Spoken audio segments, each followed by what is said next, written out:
I'm Teresa Coraggio, and this is Third Paradigm. Today, I'm reading Chapter 7 from my book, How to Dismantle an Empire. This is the final chapter in Part 2 called 2 Ways to Make a Slave, and this is called The Incomplete Revolution. As always, I start with quotes. This is from Mohandas Gandhi. The state represents violence in a concentrated and organized form. The individual has a soul, but as the state is a soulless machine, it can never be weaned from violence, to which it owes its very existence.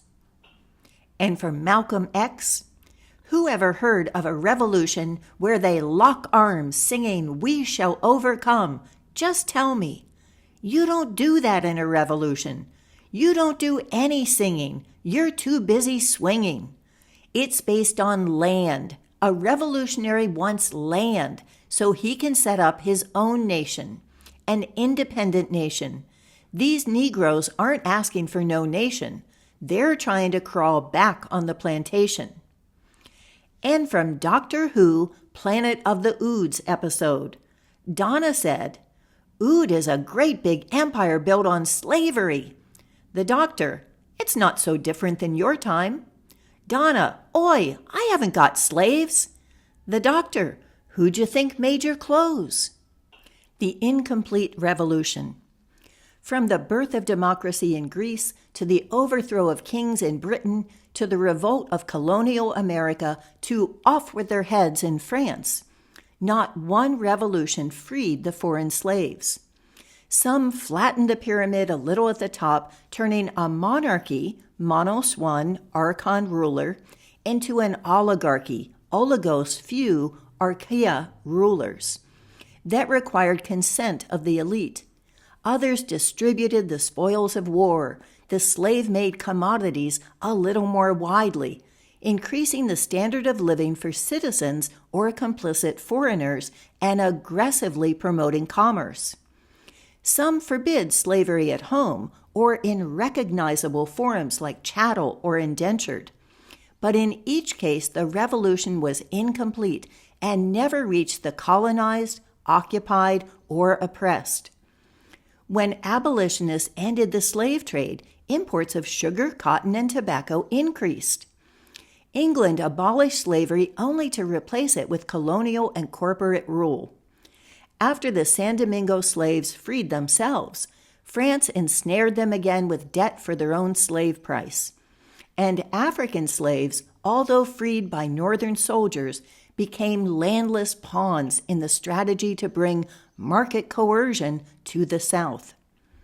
In a complete revolution, consumers would have partnered with producers to give farmers ownership of the food they harvested.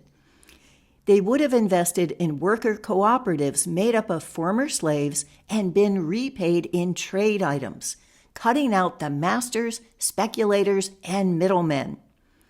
At the time of these historical revolutions, both the laborers in the factories and the laborers in the field made plenty of goods to trade if both had been worker-owned. It would have given better choices for everyone.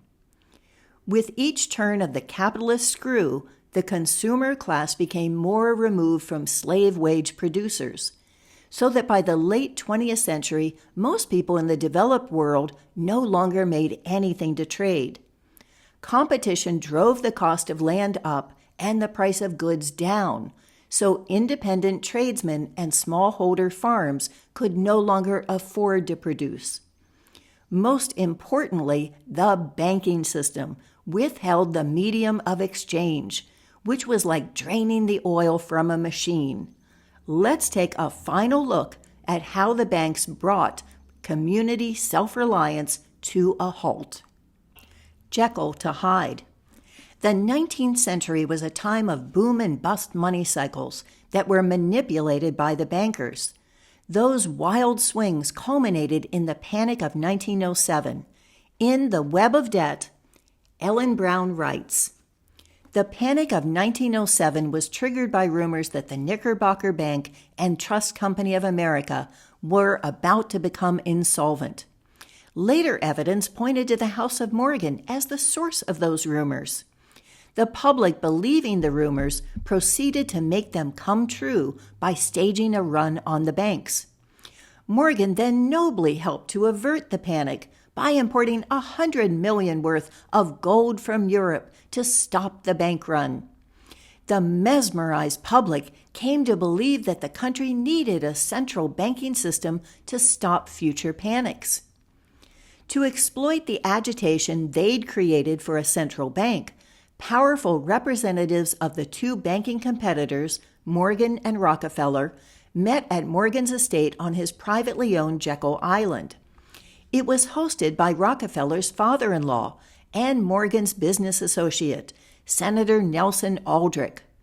The Assistant Secretary of the U.S. Treasury was present, as was Paul Warburg, representative of the Rothschild banking dynasty in England and France, and brother to Max Warburg, head of the banking consortium in Germany and the Netherlands. They named their proposal the Aldrich Federal Reserve Plan, and the senator introduced the bill in Congress. Its most articulate opponent was William Jennings Bryan, who insisted that allowing private banks to issue public money would give Wall Street control of the government. Only the U.S. Treasury, he stated, should issue currency to be guaranteed and controlled by Congress. The legislature agreed, and Congress voted to defeat the bankers' bill. Hoodwinkle the moose. But even if it had passed, President Taft had been unlikely to sign it. Taft was a Rockefeller man, but his predecessor, Teddy Roosevelt, was a Morgan man. Roosevelt had broken up Rockefeller's Standard Oil, which was known as the shadow government. Taft had retaliated by filing antitrust suits against Morgan's International Harvester and United States Steel. Competition between the greedy was working to the people's advantage. Clearly, it was time to compromise for the greater good of the banksters. In 1912, Taft was a sure bet for re-election. So Morgan created a third party called the Progressive or Bull Moose Party and ran Teddy Roosevelt to divert some of Taft's votes. The divide and crumble strategy worked, and Morgan's real candidate, Woodrow Wilson, won the election while the duped and discarded Bull Moose stomped back to the tundra. 3 days before Christmas in 1913, the Aldrich Plan was reintroduced as the Currency Bill, or Owen Glass Act. Congress had been struggling with the need for a sovereign currency since the summer. The act was seen as a compromise and was worded so confusingly that no representative had time to decipher it. William Jennings Bryan believed that the banks had given in. Triumphantly, he assured the House that control of the money had not been relinquished to the bankers. It passed overwhelmingly. The same day, supported by the anti-banker Democrats and opposed by the pro-banker Republicans. On the last day before Christmas break, Santa Senate approved it, and Wilson signed it into law with pomp and circumstance. With one wave of the pen, Wilson gave the bankers the power of the purse strings. It was later renamed the Federal Reserve Act. War and the Expandable Purse. William Jennings Bryan ran twice for president on a platform of coining silver and staying out of foreign wars. In 1915, he resigned as Secretary of State because of President Wilson's headlong rush to enter World War I. Wilson had found that the expandable purse of the Federal Reserve made diplomacy optional, while Bryan responded to the sinking of the Lusitania in a manner designed to avert escalation. Wilson overrode him with a threatening letter, and the rest is history. In 1919, Ludwig von Mises wrote, "Inflation is an indispensable means of militarism. Without it, the repercussions of war on welfare become obvious much more quickly. With it, however, the military budget could reach heights that would make a statesman's head spin. By 1920, the money supply had doubled, allowing World War I to be funded 23% through money creation, 56% by Fed-backed borrowing, and only 21% through taxes. Had not 79% of the true cost been deferred by printing new money and using the taxpayer's credit card, the U.S. may never have entered World War I, which set the Versailles stage for World War II. The carnage goes on from there. In the 98 years from 1913 until 2011, there have been 98 foreign interventions, not including actions against native tribes within the United States. There is no end in sight. Although dilution of the dollar, deceptively called inflation, and debt postponed the economic impact of war, it caught up. There have been 18 recessions in the century since the act passed, of durations that combined amount to recessions for half of the country's history. The purchasing power of $1 in 1913 would buy an item in 2013 that cost less than 5 cents if such an item still existed. It's as if 95 cents in trade value was leached out of every dollar and diverted to the bankers. The rate of inflation over the century came to 1,000% of its 1913 value. To picture this, if one's great-grandparents made $5,000 a year in 1913, one would need to make $100,000 a year in 2013 in order to have the same purchasing power.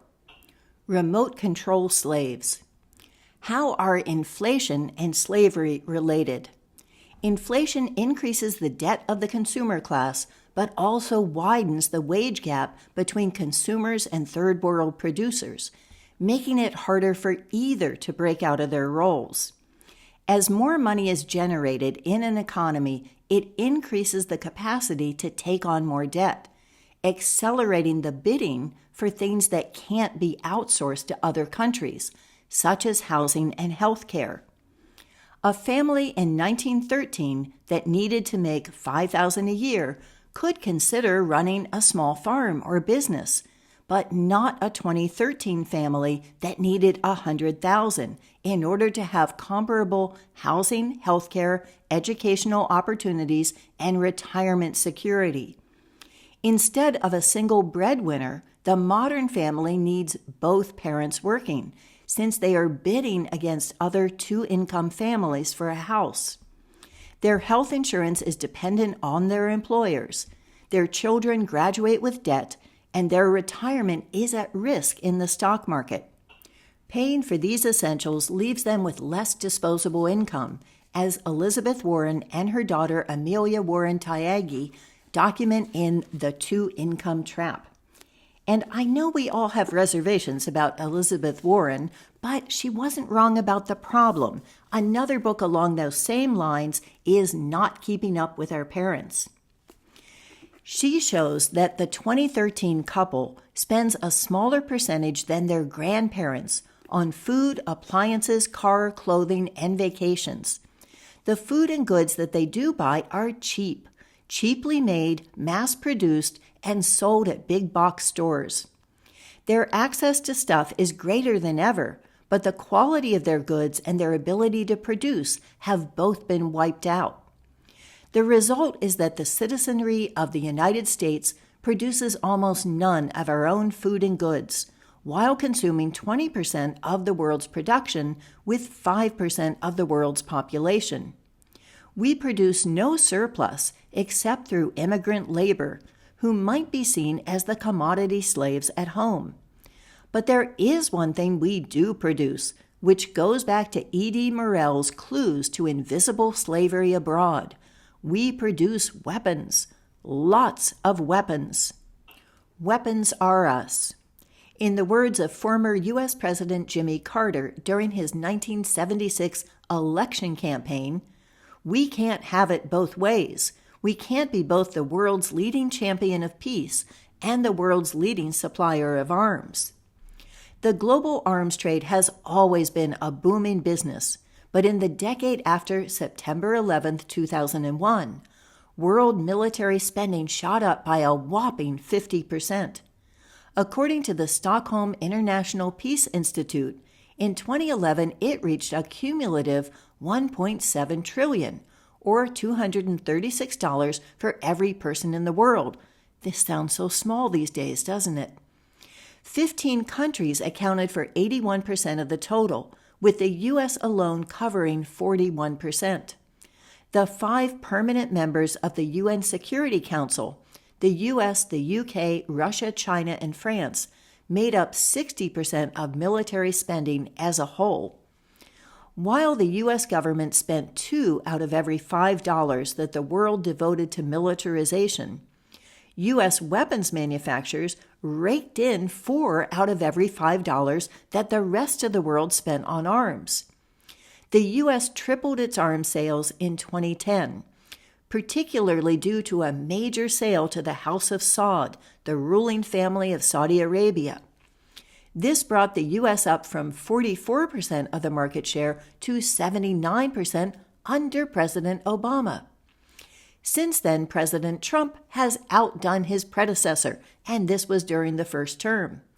The Grimmett Report, which is presented to Congress annually, shows that just 2 or 3 major suppliers brokered most of these weapons deals. A 2005 report from the World Policy Institute found that 80% of the top U.S. arms clients were undemocratic regimes or governments with records of major human rights abuses. With well over 100 nations to which the U.S. is selling weapons, arms were the top U.S. export of the last decade. What would slavery sleuth E.D. Morel say to this? When he saw the ships leaving Antwerp with their cargo of rifles and ammunition, he knew that what happened on the other shore wasn't trade. Sherlock Holmes might draw on his pipe and murmur, "Elementary, my dear Watson." Stealing home base. Morel saw the export of weapons as a means of controlling a foreign country's political process. In America's Deadly Export, Democracy, William Bloom begins with a numerical count of U.S. foreign interventions from World War II until 2013. His summaries include: endeavored to overthrow more than 50 foreign governments, most democratically elected; grossly interfered in democratic elections in at least 30 countries; attempted to assassinate more than 50 foreign leaders; dropped bombs on the people of more than 30 countries; attempted to suppress a populist or nationalist movement in 20 countries. Bloom follows the list by filling in the details of many of these actions, counting U.S. interventions in 71 countries in the 70 years since 1945. He compares the American people to the children of a mafia boss who don't know what their father does, nor do they want to know, but are shocked, just shocked, that someone would throw a firebomb through their window. In a 2011 article entitled Empire of Bases 2.0, Nick Terse counts the number of U.S. military bases dotting the globe as somewhere between 1,077 and 1,180, with 750 officially listed by the Pentagon. He writes, "What we do know is that on the foreign outposts the U.S. military counts, it controls close to 52,000 buildings and more than 38,000 pieces of heavy infrastructure, like piers, wharves, and gigantic storage tanks, not to mention more than 9,100 linear structures like runways, rail lines, and pipelines. Add in more than 5,300 buildings, 3,500 pieces of infrastructure, and 928 linear structures in the U.S. territories, and you have an impressive total." Yet U.S. citizens are yawningly unconcerned on both sides of the political aisle. In the 2012 election, only 2% of a bipartisan sample ranked war and foreign conflicts as the most important issue. 5% favored morality, which meant opposing gay marriage and abortion. The vast 82% majority prioritized the domestic issues of the economy, jobs, healthcare, immigration, and education. This is close to the 9 out of 10 people in 1787 who didn't think that slavery was wrong. A slave to one's stomach. Morell's final proof that slavery had supplanted trade was lack of ownership over the land and the produce which it yields. In How the Other Half Dies, Susan George writes, "The most pressing cause of the abject poverty which millions of people in the world endure is that a mere 2.5% of landowners with more than 100 hectares control nearly 3/4 of all the land in the world, with the top 0.23% controlling over half. As can be attested by the landless workers' movement in Brazil, or the landless people's movement in South Africa, or the dispossessed people of Palestine, land is freedom. Without land, hunger is the ultimate cruel master." In a 2008 open letter, Michael Pollan reported that more than 30 nations had experienced food riots within the previous few months. By 2013, the UK Guardian explained why food riots were likely to become the new normal: climate change, or as I would say now, geoengineering, had caused droughts in Africa, Russia, and India. There have been floods in Pakistan and heat waves across Australia. Rice yields are down 10 to 20%, wheat production is down 3%, and corn crops have lost 13% of their yield. Scientists at Stanford and the University of Washington predict that by mid-century, harvests will fall by 20 to 40% due to rising temperatures. By 2019, those predictions were on target. Now, so much has changed in my understanding, but I think that I still agree with this next sentence. But sooner than that, the biophysical limits of the soil will be reached as a result of industrial farming, which is heavily dependent on the dwindling efficacy of petrofertilizer. In the meantime, predatory food speculation takes advantage of short supplies by driving up the prices for staple foods. The World Food Program explains why this has a discrepant impact on the global poor.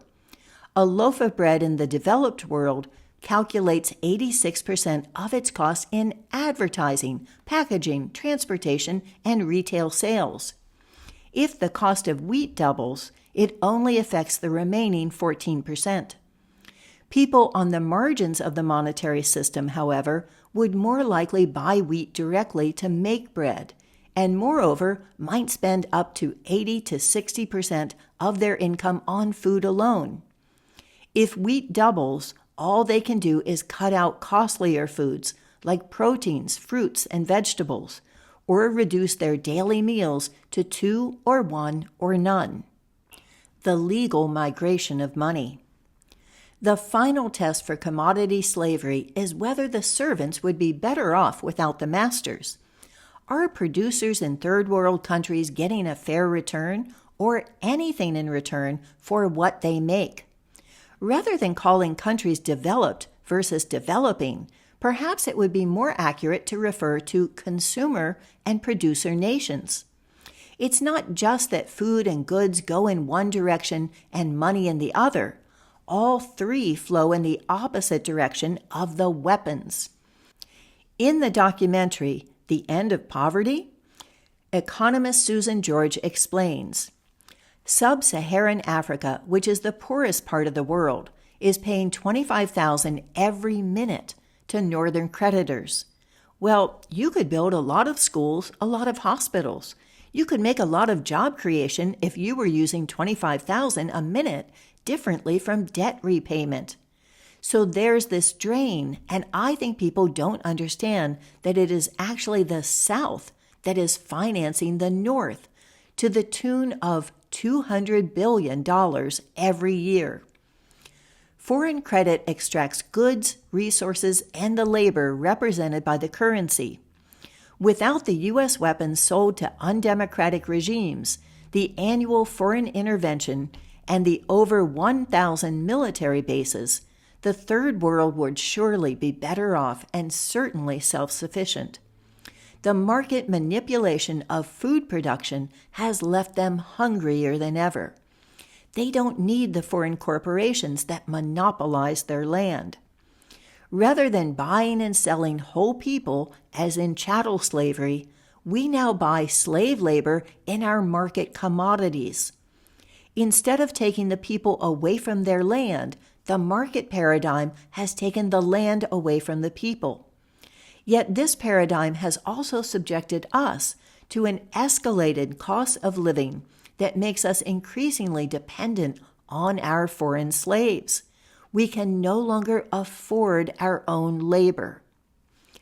If any of these revolutions had gone all the way and freed the slaves, giving the land back to those who worked it, we would be capable of supporting our lives today, if not our current lifestyles. But the revolution continues with or without us among those who do the work and are not fooled by free market rhetoric. And among those not fooled is nature herself.